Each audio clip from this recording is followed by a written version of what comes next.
What's going on, guys? It's Danny from Fantasy Stock Exchange here, and today I'll be going through my running back starts and sits where basically I break down every single running back matchup, who to start, who to sit, and who's a viable flex option. So a start will indicate a running back that I have top 24 level confidence in as a play. A flex means that you can put them in your lineup in a pinch with about top 40-ish level expectation. And a sit means that the juice is not worth the squeeze. They don't crack my top 40 running backs going into this week, but I'm going to be breaking down their utilization and ultimately what expected opportunity I have for them going into their week 2 matchup. But if you guys are watching this video, you're enjoying, make sure you leave a like down below, comment your favorite running back matchup of this week, and subscribe to the channel. By the time I'm recording this video, we're currently just about 15,000 subscribers. So if we can get there by the time that this video goes live, we'll appreciate you guys a ton. But either way, before we get into the video, as always, let's hit that damn intro.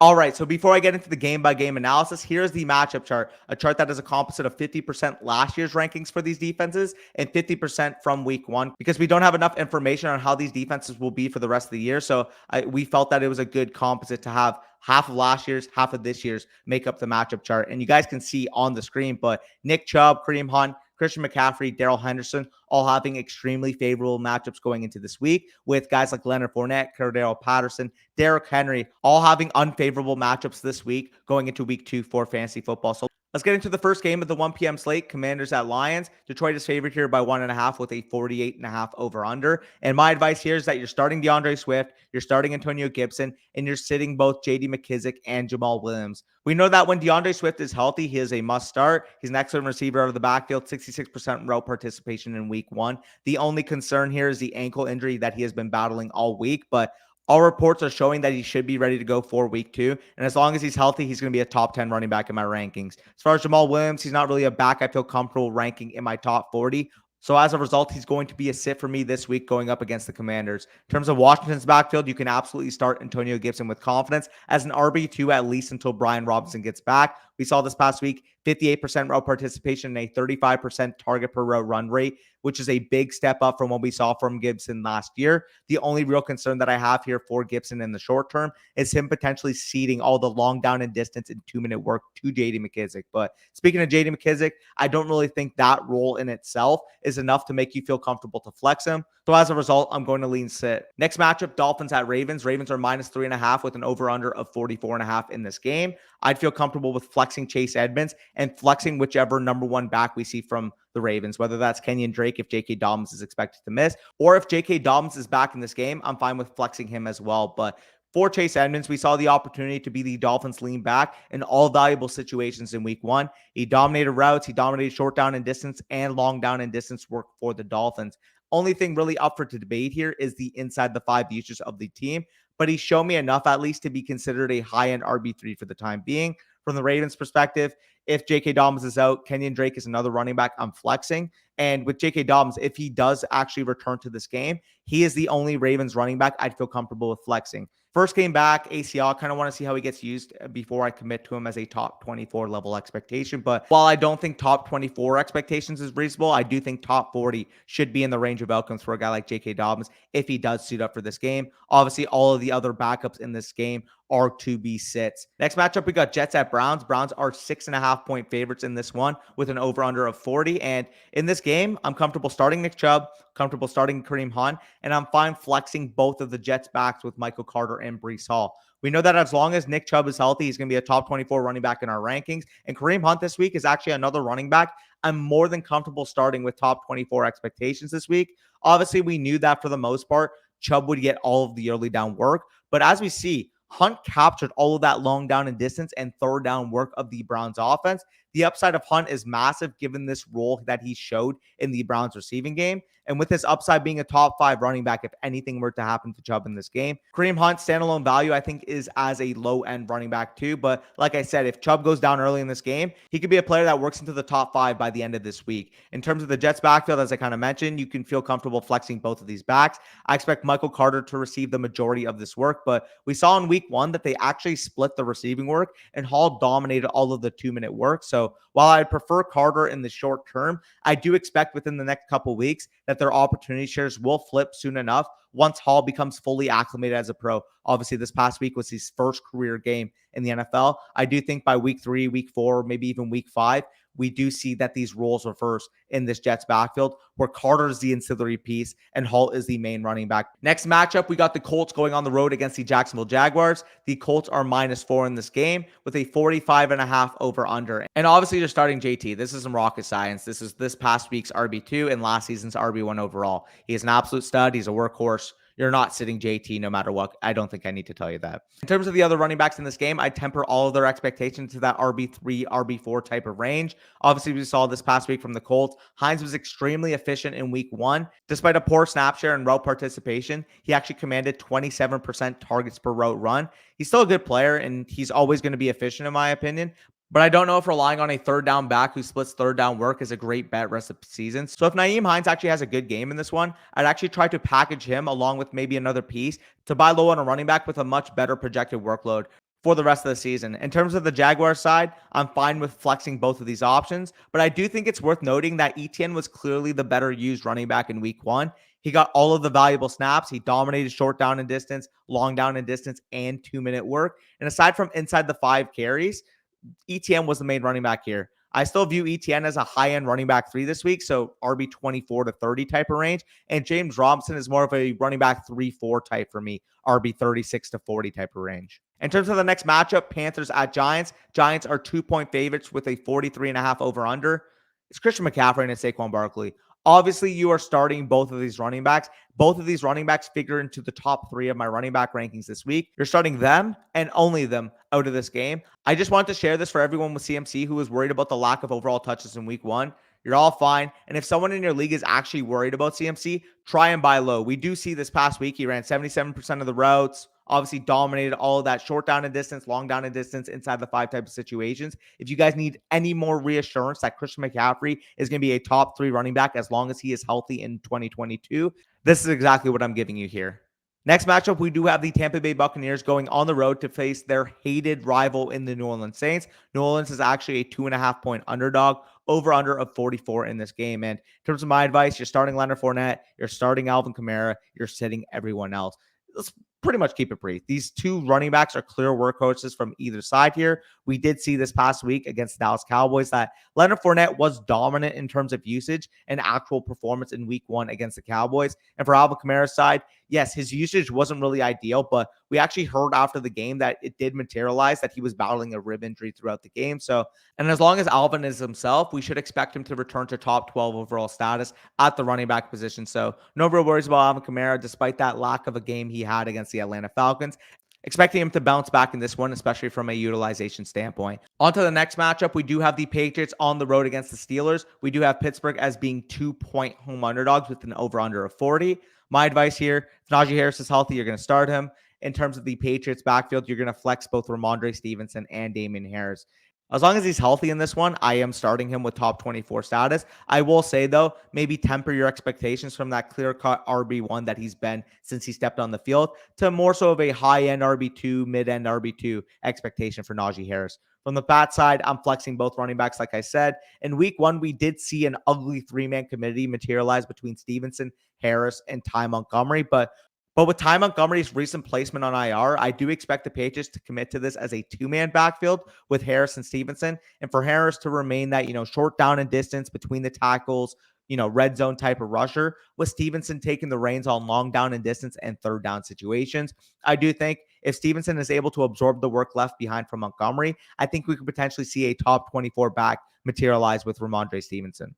On to the first game of the 4 p.m. slate off of the 1 p.m. slate. Of course, we got the Seahawks going on the road to play the San Francisco 49ers. San Francisco is an 8.5-point home favorite with a 41 over-under set in this game. In terms of this game, you can flex Rashad Penny and Jeff Wilson, and I would sit every single other running back. For the Seahawks, we do know that for now. Penny is their lead running back, and until Walker can make his way onto the field and command work, he's going to remain that lead running back.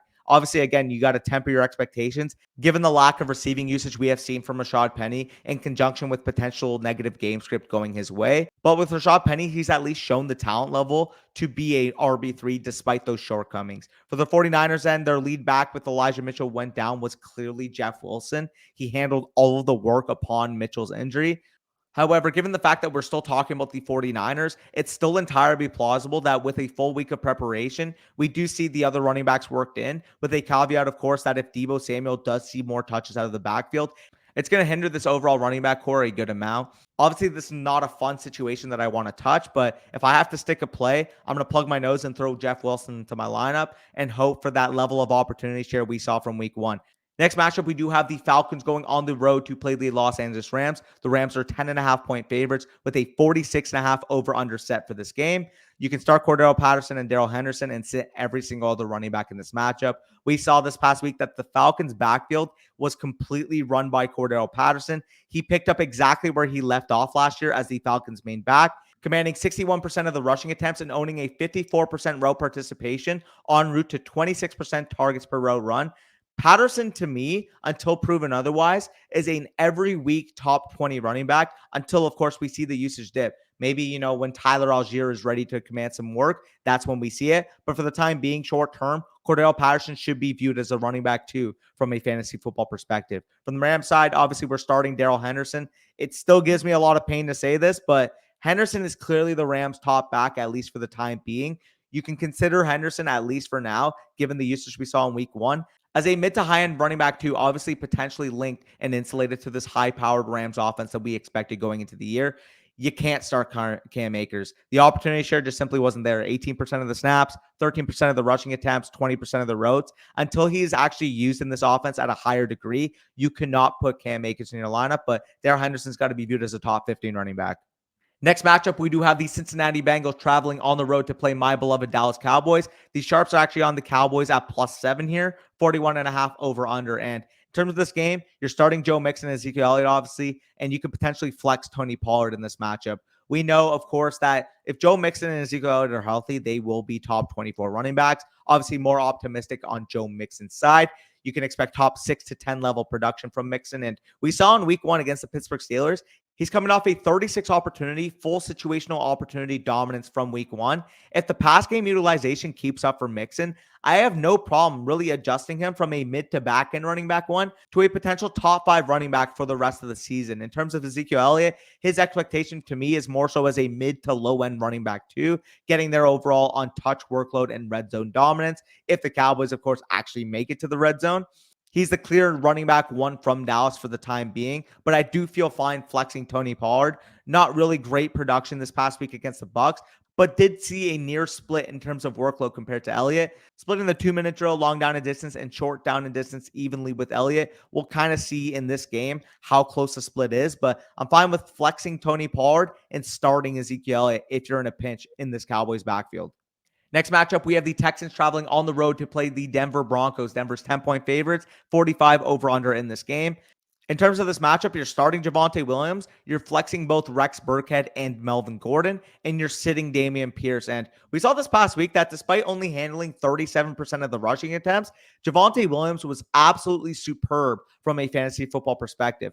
58% of the snaps and posted a 62% route participation. We did see too, when he was on the field, he commanded 29% of Russell Wilson's passes. So this is the clear third down back, receiving back for the Denver Broncos. Actually led the Broncos in targets this past week.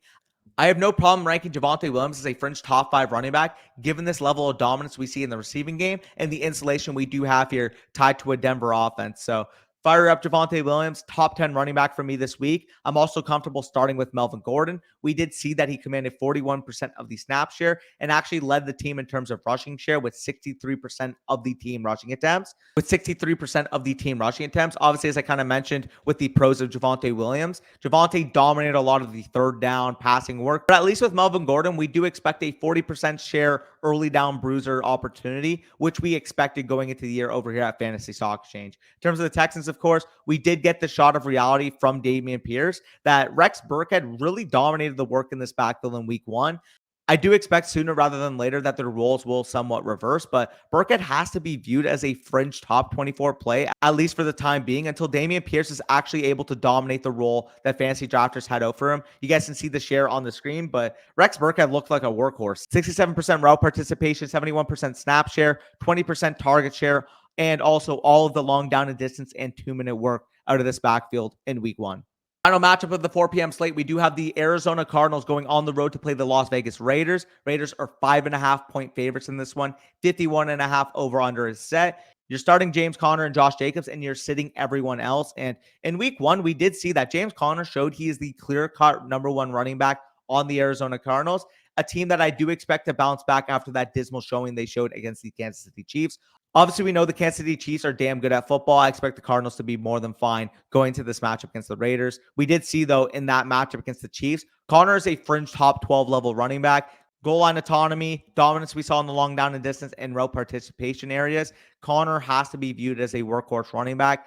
We'll see how the volatility ends up evening out for the rest of the season, but for the time being, for the short term, view Conner as a top 15 overall running back in fantasy football. In terms of Josh Jacobs, the other running back you should start in this matchup, he's a player that I do think is going to bounce back from a poor showing in week 1. He dominated all of the rushing attempts on this Las Vegas team and posted a 42% route participation. Obviously, we know for the role for Jacobs, he's not going to play in long down and distance or third down situations, but I do think he has a prime opportunity to potentially punch one in. Obviously, full goal line autonomy for that Raiders offense this week against the Arizona Cardinals. So with Josh Jacobs, he's not the safest play, but I do think this is a prime opportunity for him to score and get that value back right for him. Let's go on to the Sunday Night Football game where the Bears go on the road to play the Green Bay Packers. Green Bay is 10-point favorites with a 41.5 set over-under in this game. You're starting both Packers running backs with A.J. Dillon and Aaron Jones, and you're sending a tentative start on David Montgomery while sitting Khalil Herbert. With the Packers backfield, I think we may finally be seeing that changing of the guard between Aaron Jones and A.J. Dillon. A.J. Dillon actually saw more rushing work and was more dominant on a per route basis in the receiving game while occupying a higher role on long down and distance and dominating that inside the 5 work. Dillon's going to be a top 15 running back to me for the foreseeable future until we see Aaron Jones really take more of a dent out of his work. With Aaron Jones, he still occupies a scat back plus role for this Packers offense, which I still expect to be valuable, but you have to temper your expectations. Maybe you drafted Aaron Jones to be a mid to low end RB1. I would more so put him in that mid to low and RB2 expectation. So what we saw from his usage in week 1. In terms of the Bears side, David Montgomery is a start solely based on his dominance in week 1 for backfield opportunity, but I'm still not thrilled to start him obviously in a tough matchup against the Green Bay Packers with what I expect to be a low scoring negative game script for David Montgomery. He squeaked into this start territory as my running back 24 overall, but my expectations aren't really high for what I expect to be an inefficient, ugly game script, like I said, for David Montgomery and this Bears offense as a whole. Now let's get on to the Monday Night Football slate. The last 2 games of this entire slate, the Titans go on the road to play the Buffalo Bills. Bills are 10-point favorites with a 48 over-under set in this matchup. You're obviously starting Derrick Henry, and I do feel comfortable flexing Devin Singletary in this one as a fringe top 30 level option. With Derrick Henry, we obviously saw in week 1 he was a bit disappointing, but he still saw 81% of the team's carries. I'm still tempering my expectations, though. You guys would have saw on that matchup chart that this is actually the 3rd hardest matchup on the entire slate at the running back position. I do think against the Bills front that really had their way with the Rams, we could potentially see the same happen here against the Titans. So with Derrick Henry, I do think he's going to get, 20 to 25 touches, but expect some inefficient touches. And if he does pay off in this game, it'll come on the back of nosediving into the end zone. In terms of the Bills side, we did see this past week for the Buffalo Bills that there's not a ton of opportunity here, and it is a split backfield, but he did take the bulk of the rushing attempts. And the only real situation that he ceded to Zach Moss was in short down and distance situations from a situational opportunity standpoint. So Devin Singletary, at least for the time being, I think is the clear-cut running back to own from the Buffalo Bills. So as a result, he's still going to get exposure to the rushing opportunity. He's still going to get exposure to potential touchdown scoring in this Bills elite offense. So he's a top 35 overall play regardless at the running back position. Matchup of the week, we got the Vikings on the road to play the Philadelphia Eagles. Philly actually opens as 2-point favorites in this game with a 50.5 set over under. And in terms of this matchup,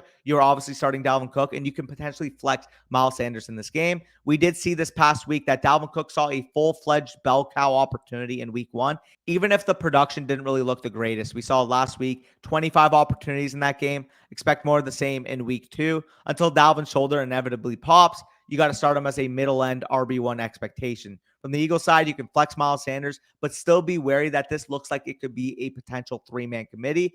You got to temper your expectations for Sanders to RB3-4 status, given the huge split we saw from the Eagles in week 1. With another impressive box score performance for Sanders, you could potentially sell him extremely high because a lot of casuals in your league are going to see the efficiency, are going to see the touchdowns, without actually acknowledging that this is going to materialize into an ugly committee, at least for the time being. Either way, though, I appreciate you guys for making it to the end of the video. And before you guys sign off, I want to give you a huge shout out over to Establish the Run. If you guys are familiar, Establish the Run creates high quality DFS and prop betting content. The founders, Adam Levitan and Evan Silva, are longtime fantasy experts that myself and Corey have followed for the last few years and can personally vouch for as being legit. If you guys play DFS, these are the most serious DFS guys around, having a team of people including Levitan, Silva, and Michael Leone creating weekly projections, ownership projections, and even analyzing things like offensive and defensive line matchups each week to help you in weekly tournaments as well as your season-long leagues. You guys can go over to Establish the Run and use promo code FSC for 10% off any package they have to offer, whether that's DFS, player props, and in-season packages, all 10% off with promo code FSC. They also have free content available on their Establish the Run YouTube channel. We appreciate the support from Establish the Run over here at Fantasy Stock Exchange. And until then, we'll see you this weekend for the live streams. Peace out.